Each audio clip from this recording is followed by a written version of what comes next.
Hi, and welcome back to ELA with Miss Wardell. We're continuing to read Flora and Ulysses. We've learned a lot about them. This is going to pick up on chapter 29. All right? Coochie Coo. The giant do-nut smelled like fried eggs and donuts and other people's closets. The dining room was full of laughter, the donut dunking. A waitress sat Flora and her father at a booth in the corner and handed them glossy, enormous menus. Flora, serendipitously, the criminal element, recommended surreptitious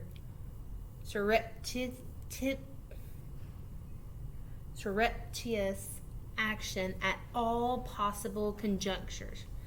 Removed the lid from the shoebox. Ulysses poked his head out and looked around the restaurant, and then he turned his attention to the menu. He stared at it with a dreamy look in his face. "Get whatever you want," said Flora's father. "Order your heart's desire." Ulysses emitted a happy sigh. "Pay attention," whispered Flora. A waitress came and stood over them. She tapped her pencil on the order pad. "What can I get you?" she said. Her name tag spelled out her name in all capital letters. Rita. Flora narrowed her eyes. The exclamation point made Rita seem untrustworthy, or at the very least insincere. "Well," said Rita, "what's it gonna be?" Her hair was piled up very high on her head. She looked like Marie Antoinette. Not that Flora had ever seen Marie Antoinette, but she had read about her in A Terrible Things Can Happen to You issue on the French Revolution. Marie Antoinette, from the little bit that Flora knew about her, would have made a very bad waitress. Flora suddenly remembered that she had a squirrel in her lap. She tapped Ulysses on the head.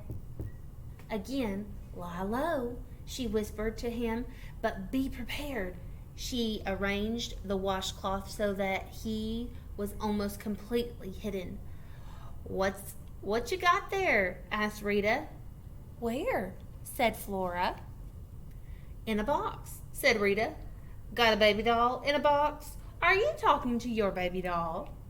"Talking to my baby doll?" said Flora. She felt a flush of outrage crawl up her cheeks. For the love of Pete, she was 10 years old, almost 11. She knew how to administer CPR, obviously, and she knew how to outwit an arch nemesis. She was acquainted with the profound importance of seal blubber. Hey, we know the importance too, not because of our Vikings unit. She was the sidekick to a superhero. She was a cynic. What self-respecting cynic would carry around a doll in a shoebox? Ugh. "I do not," said Flora, "have a baby doll." "Let me see her," said Rita. "Don't be shy." She bent over. Her big Marie Antoinette hair scraped against Flora's chin. "No," said Flora. "George Buckman," said Flora's father in a worried voice. "How do you do?" See, he's trying to change the subject maybe to get Flora and Rita out of their business, or to get Rita out of Flora's business. Sorry. "Coochie coo," said Rita. Flora felt a very pointed, very specific sense of doom. Rita poked her pencil into the shoebox slowly. Slowly she pushed and the washcloth around. Slowly, and the washcloth, oh so slowly, fell back and revealed Ulysses' whiskers. "George Buckman," said her father in a much louder voice. "How do you do?" Rita screamed a long, impossible, loud scream. Ulysses screamed in return, and then he leaped from the shoebox. At this point, things stopped proceeding as such a leisurely pace. The squirrel was airborne, and the time swung back into action with a vengeance. At last, thought Flora, it's incandesto time. Sunny Side Up, chapter 30. He had never been so frightened in his life. Never. The woman's face was monstrous. Her hair was monstrous. And the word on her name tag, Rita, appeared monstrous too to him.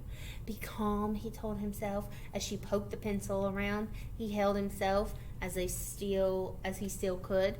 But then Rita screamed, and it was absolutely impossible to not answer her in a piercing shriek. She screamed, he screamed, and then every one of his animal instincts kicked in just like that.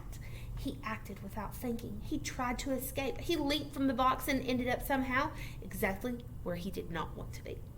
In the middle of the monstrous hair. Rita jumped up and down. She put her hands on her head. She swatted and clawed, trying to dislodge him. The harder she hit him, the higher she jumped. The more fiercely the squirrel clung. In this way, Rita and Ulysses, they kind of danced together around the giant donut. What's happening? Someone shouted.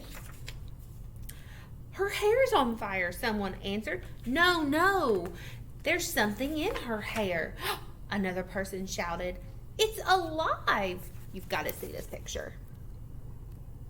Do you see that? Arg! Screamed Rita. Help me. How? Ulysses wondered, had things gone so wrong?